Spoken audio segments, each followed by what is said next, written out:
There are stories in the Bible that were just meant for film.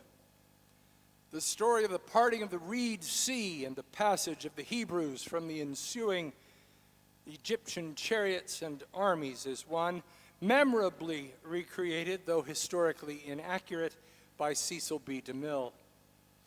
The story of Daniel in the lion's den is dramatic, to be sure, with poor little Daniel surrounded by more lions than live in the Bronx Zoo. The Nativity of the Lord is yet another, most often completely ignoring the Gospels and historical insight, but lovely nonetheless. And this story of Elijah on Mount Carmel, offering dueling sacrifices with the prophets of Baal, is another. It's got everything. An evil king, a queen named Jezebel, who have forsaken the God of the Israelites, and they've gone chasing off after the gods of Baal, a prophet who stirs up controversy called the troubler of Israel by the evil king, pyrotechnics, including fire falling from heaven on command, and enough blood and gore to earn an R rating. The setting is Mount Carmel, which overlooks the plain of Megiddo, the supposed site of the great and final battle between good and evil, known as Armageddon. There's more than enough there for a good movie. And that's been the problem with the story. The message of the story gets lost in all of the special effects. We get so wrapped up in the production qualities of the story that we fail to realize that there's more to it than meets the eye. And God and God's cause doesn't come off that well in the story either. What kind of God participates in such a gaudy display that is more appropriate for a Las Vegas theater than the Bible? What kind of God allows themselves to be put to the test by Elijah while forbidding everyone else forever putting God to the test in the book of Deuteronomy? How does God sanction Elijah taking all the priests of Baal down to the nearby brook and killing them? Better to focus on the special effects. And what in the wide, wide world of sports are we doing reading this story on a day when we celebrate the saints of God? What does this story have to do with those who have lived lives of faithfulness and devotion to God? Why aren't we reading a more traditional passage for All Saints' Day, like the 11th chapter of Hebrews or a very tiny portion of Revelation? So you can see we have much of a challenge ahead of us this morning, and if you take a quick look at the liturgy, we'll tell you that we don't have much time, so fasten your seatbelts. Here we go. Let's remember that the stories of the Bible, including this one, were written long after the events they purport to share. They are not all that different from some of our own American stories that were told after the fact and enhanced for the purpose of magnifying their importance. Take the story that we all learned of George Washington throwing a silver dollar across the Potomac. Now, this popular myth was told to illustrate George's strength, but the river was not the Potomac, about a mile wide, nor was it the Delaware.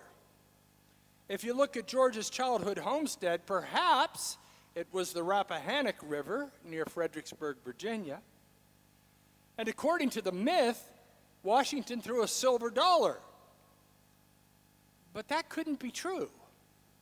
Well, why not a silver dollar? Because there were no silver dollars until 1794, 5 years before what George died. Far past the time when Washington could have had an arm that would have made him a reliever for the Nationals. But it makes a great story. And it amplifies the message that Washington was a great and powerful man. So here's Elijah, the great prophet of Israel, second only to Moses. It's Moses and Elijah, emblematic of the law and the prophets, who appear with Jesus on the Mount of the Transfiguration. Elijah the Great, who deserves a story of greatness and power. Elijah, whose name means my God is the Lord, meeting in pitched battle with those whose God is not the Lord. And suddenly the story becomes a bit more compelling. But then let's also remember that Elijah was not just going up against false gods and idolatry and the two-timing behavior of the people. Elijah was also in drawn opposition to the king and the queen, the government of his time, who had the power to execute him at their whim. Elijah was confronting the powers and authorities of his day for their abandonment of God and the ways of God. Trust me, when you preach like that, you get mail. And Elijah's challenge to the prophets of Baal was completely public. This was not a small group gathering or a social gathering. It wasn't even a Facebook post. Elijah is standing on a mountaintop in the full sight of the people of Israel that King Ahab had commanded to be there, and he is in the company of 450 prophets of Baal and 400 priests of Asherah. One sole individual agent against what seemed to be the world. Now, Elijah can appear a little cocky.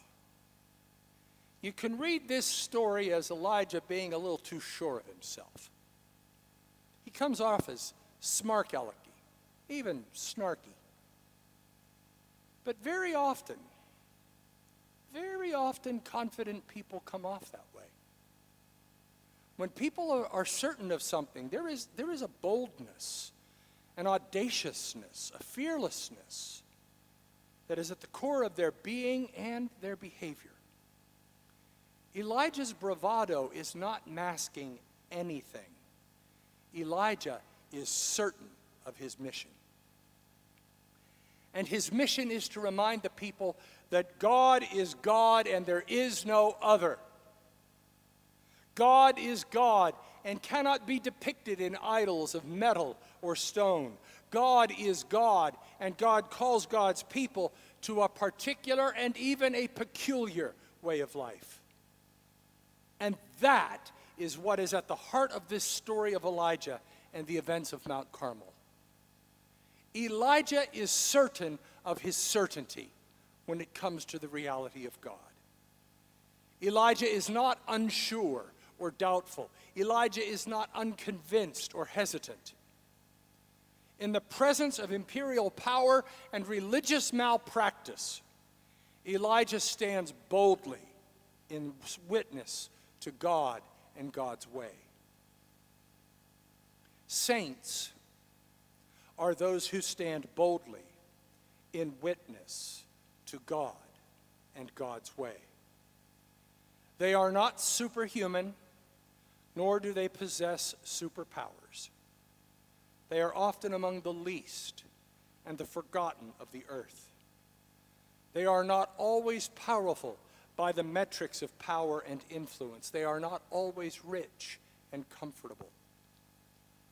Of some of the saints of old, the author of the letter to the Hebrews said, others were tortured, refusing to accept release in order to obtain a better resurrection. Others suffered mocking and flogging and even chains and imprisonment. They were stoned to death. They were sawn in two. They were killed by the sword. They went about in the skins of sheep and goats, destitute, persecuted, tormented, of whom the world was not worthy. They wandered in deserts and mountains and in caves and holes in the ground. Yes, they did. But they were certain of their certainty. They stood with unbelievable and unshakable conviction and confidence that God was exactly who God said God was. With assurance and certitude, they stood in the face of powers and principalities with unswerving faith. They were certain of their certainty. And we are called to nothing less.